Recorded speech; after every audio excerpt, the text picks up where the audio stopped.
Quick everybody, what is a vegetable that you can grow in your very own space, known as a gourmet delicacy all around? It's very productive, it's low maintenance, it's easy and fun to grow. Well, let me give you a hint right here, asparagus. In this video, I'd like to show you how to grow your own asparagus plants for your own garden. We've prepared a little video log that shows starting in March all the way through summer, the different steps along the way, from the spears to the harvesting to the flowering out portion where you're nurturing the growing plants. The spears of the asparagus are what you're probably familiar with. These are the parts that we eat before they grow really tall. Those spears grow out of what's called a crown, and this is basically a root system. And this looks like a dead octopus or something like that, but you grow this in the ground. These are the roots, and all of your spears grow out of that bit right there. And you plant that, you get your spears. It takes 3 years and a lot of patience, but it's worth it because once they start growing up and they become about the thickness of your pinky finger or the thickness of a pencil, they are very, very tasty. Of course, they continue to grow up and they become these beautiful flowering ferns. I think the official term is ferns. I tend to call them fronds. So in this video, if I call them fronds a lot, you'll know exactly what I mean. And they grow up to 6, even 8 feet tall. But you only eat them when they're about 6 inches tall. Now, before we start sharing with you the growth and maintenance that we logged throughout the spring, I'd like to show you how to properly plant an asparagus crown.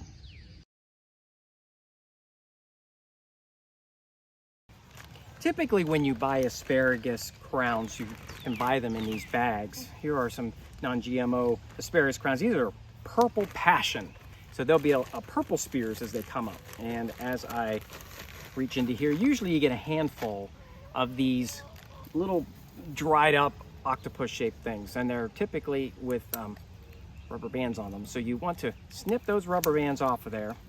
Be very careful because your asparagus crowns at this point are dry and they're a little bit brittle.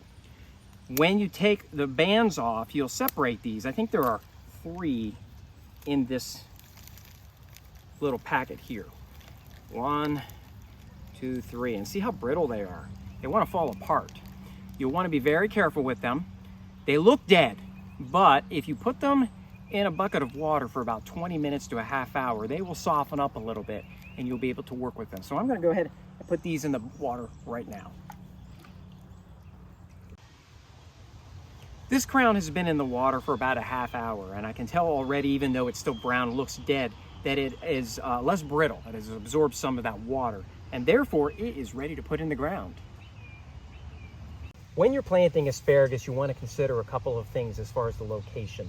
First, you want an area that is without competition. I see some grasses and some weeds here. I'm going to take those out because asparagus doesn't like to compete with other plants, even other asparagus crowns. And in this area, I'm going to clear away the mulch and the ground covering.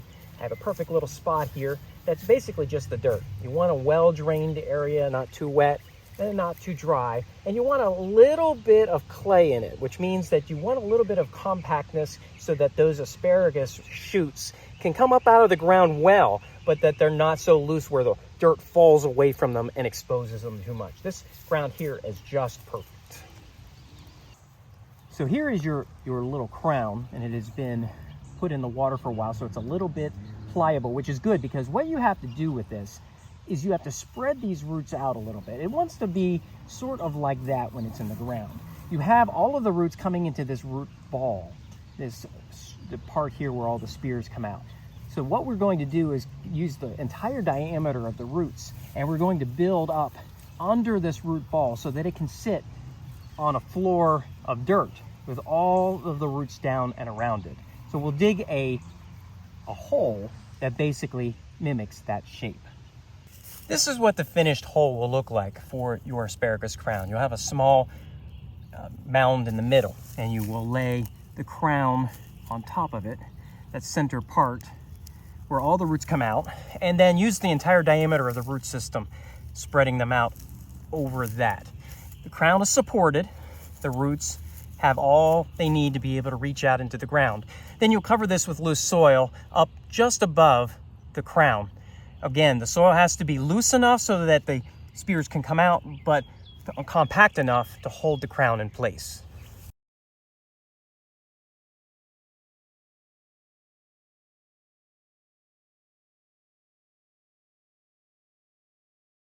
After the crown is buried, you want to make sure to keep it moist, just like you do any other plant.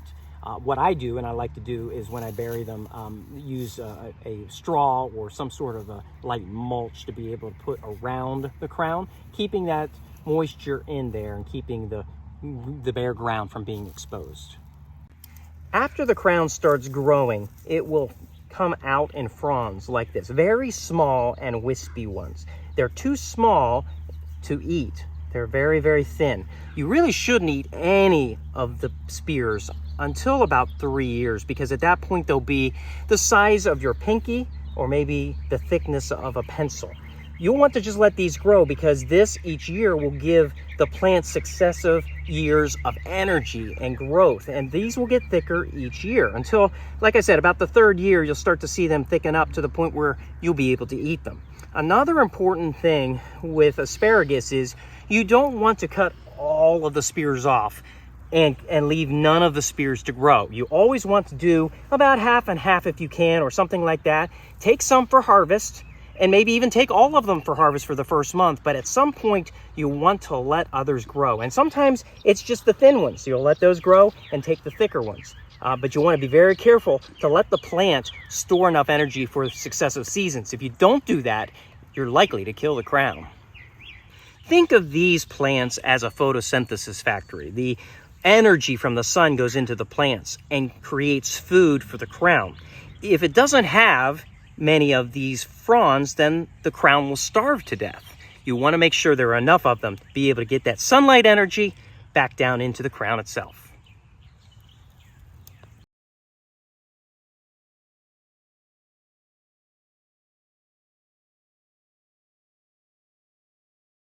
It's March 14th and our asparagus bed looks dead, but it's not.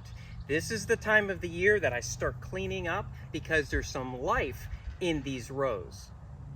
Look at this. I've got asparagus spears coming up. This one's really long, and it really has only been growing for a couple of days. But this is what it looks like in the spring. You have all of these dead ones and the fronds. This is all left so that I would know where the crown resides. And then what I'll do is I'll just go ahead and clean up all of these weeds here around, and then break these off a couple inches above. That will allow for the new spears to grow. Because asparagus is a perennial, when it starts growing in the spring, feel free to start using the produce that comes from this. As it's yielding out, you can cut this and you can start eating it. I steam mine, I grill mine. Sometimes we'll eat it fresh and raw in a salad.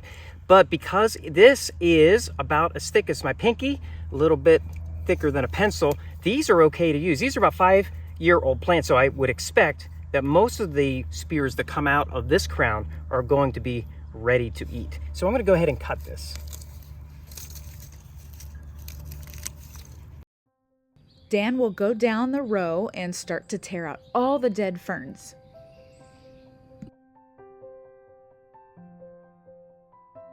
A few new spears from this year's growth have already turned into new ferns and be left to grow up. Their job will be to send nourishment to the crowns, just like Dan explained. He'll identify the young asparagus spears as he goes, clearing all the weeds and dead ferns around them.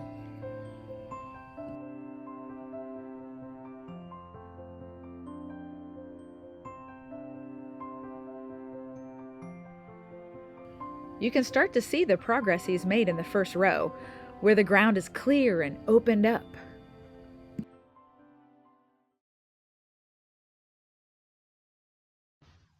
It's been a few weeks since we weeded the asparagus bed and exposed that ground to the nice warm spring sun, and you can see the difference that it has made and the growth that we've seen in our asparagus plants. It has been a great harvest season so far. We've harvested several times, and now we're kind of in the next stage of development that I'd like to show you regarding the nurturing of these plants. These fronds are the natural healthy progression of an asparagus plant, but the problem is as they get bigger they become like sails and they start blowing over. We don't want that to be the case because they'll break. and that'll cause the crown some harm. So what I usually do is at certain points in the season, I'll go in and do successive baling twine tyings. And I will actually have 3 or 4 of these through the season as the spear continues to grow up and these frond out. And then I'll have more and more until I have a big bundle. You can see this one over here is even more mature, and it needs a bigger piece of twine, which I'm going to cut right now with my scissors. It's always great to have wire or twine or something like that around. And what I do is I just basically wrap this whole area up, and it doesn't hurt the crown at all. And the plants continue to grow and get all of the energy they get from the sun without blowing over and causing harm to the crown itself. That is actually how I will have that through the entire season. At the same time, as new and thick spears grow underneath, I can cut those off as I want or as I need and allow them to be our food. These fronds are very flexible, and so don't feel that it's a problem to bend them a little bit to get them to center around this post, this stake. That's why I have these stakes here. They're very flexible, so you can take a bunch that's in a 10 to 20 inch wide swath and I'll bend them to the center. What you don't want them to do is bend totally to the ground, because that ends up breaking the crown. The ferns are about 3 feet tall now, so we'll just keep letting them do their thing. In the meantime, we will check every day to see if there are spears we want to harvest. During the heaviest growing season, these spears can be measured in growth in inches per day, not just centimeters. This spear here last night before we went to sleep was literally this tall, believe it or not. I have the option right now, since this is a little bit bigger, to go ahead and let this grow up. And the reason for that is because at this point in time, it's only tender down to about this point. This would all be woody and wasted.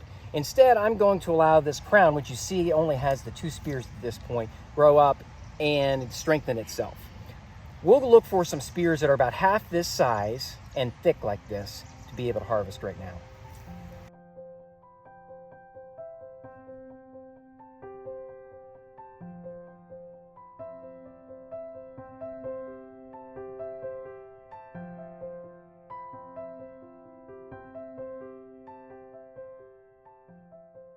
Now, I can't stress strongly enough how quickly these plants grow during the growing season. That would be mid to late March in our area to the 1st of July. They will grow several inches a day, and so you really need to check your spears when they're small, about 2 or 3 inches, because by the end of the day, they may be 6 to 8 inches, and that's when you want to pick them. If you let them go too long, it's better to just let them grow out, flower, become the fronds, and strengthen the whole crown of the plant. It's real important to check a couple times every day.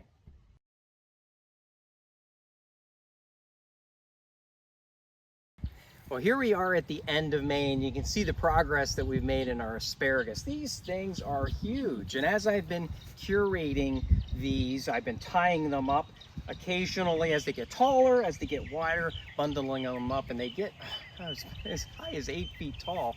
And if they get too tall for you, you can always snip them off the top, just right like that. And this will grow through the season.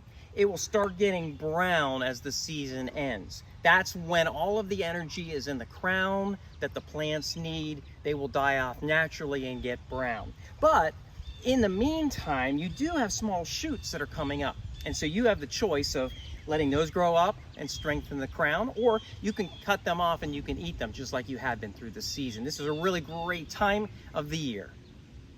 This is a great example of a frond that is dying off. It's not killing the crown. The crown is healthy. It's just this is the normal natural drying out process. Once all of that energy is stored and this is used up and expended, it will just dry out naturally. In October or November in our region, these will all be brown, and we'll just overwinter them, cut them down in the spring, because those crowns are perfectly safe and ready to go in the ground.